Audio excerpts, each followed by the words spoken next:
শীতকাল চলছে, অনেকের অ্যাজমা প্রবলেম রয়েছে, বা শীতকালে আবহাওয়া পরিবর্তনের জন্য অনেকের কিন্তু ঠান্ডা সর্দি কাশি লেগেই রয়েছে। তো সাধারণ কাশির সাথে আমরা গ্যাস্ট্রোএসোফেজিয়াল রিফ্লাক্স ডিজিজকে কিভাবে পার্থক্য করতে পারি? আমরা বললাম যে গ্যাস্ট্রোএসোফেজিয়াল রিফ্লাক্স হলে এটা ফুড রিলেটেড এবং পোস্টার রিলেটেড। আচ্ছা, পেশেন্ট যদি অ্যান্টিগ্র্যাভিটি খাওয়ার পরে অ্যান্টিগ্র্যাভিটি মেজার্স না নেয়, তাহলেই তার পেটের খাওয়ার উপরে উঠে যাবে। উপরে উঠলে এই সিমটমসগুলি হবে।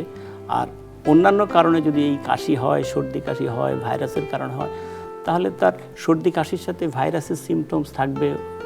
নাকে পানি পড়বে, অ্যালার্জি হবে, কাশি হলে কফ বের হবে, ইনফেকশনের এভিডেন্স পাওয়া যাবে।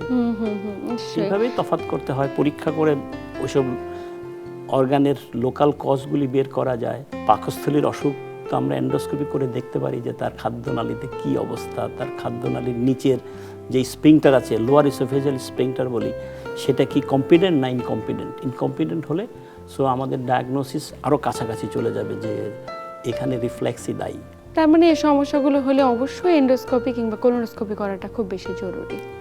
এন্ডোস্কোপি তো জরুরি, বিকজ প্রবলেমটা উপরের দিকে। Colonoscopy is related with the lower স্টুল বা ওই ধরনের প্রবলেমের জন্য এখানে কোলোনোস্কোপি খুব একটা রিলেভেন্ট হবে না। Endoscopy is more relevant. আচ্ছা আচ্ছা।